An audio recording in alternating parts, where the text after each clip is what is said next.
Unaambiwa wewe ukimwaga tu chuzi wenzako wanamwaga wali. Sasa hivi ndivyo ambavyo Diamond Platnumz pamoja na Zuchu na familia zote kwa ujumla wameweza kuyapitia. Ni nini haswa kinaendelea?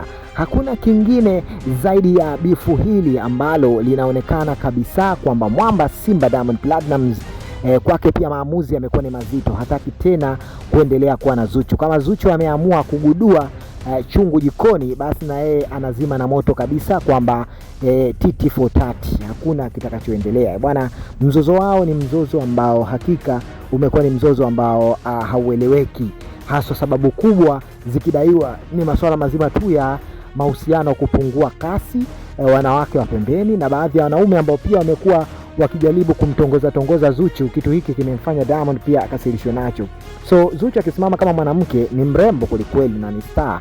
So si Diamond peke yake anampenda, bali kuna wanaume wengi ambao pia bado wana ukaribu na wanampenda Zuchu. So ni jambo ambalo huwezi kulizuia kwa mara moja hivi, kwa sababu yeye pia ni mwanamke, ana hisia na kila kitu. Ni mambo ambayo yanatokea haswa tukiwa sisi kama binadamu. So hivi ni vitu ambavyo pia moja kwa moja kuwa vinaleta ukakasi kwenye mahusiano. Na kwa familia ya mama yake Zuchu amezungumza pia na kusema kwamba yeye amekasirishwa zaidi na amemchukia sana Diamond kwa kile alichokifanya.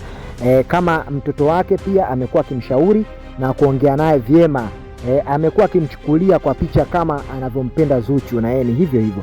Lakini kwa hivi ambavyo Diamond ameonekana kuvifanya, kwa asilimia kubwa amechukizwa na hataki kabisa kuona masuala kama haya yakiendelea. Ndio maana anapambana zaidi kuongea na Zuchu na kumwambia afanye maamuzi yaliyokuwa bora zaidi, si maamuzi atakayoyafanya kipindi hichi ambacho anaonekana kuwa ni mwenye hasira kali sana, kwa kuwa tayari ameshaachana na mwenzake.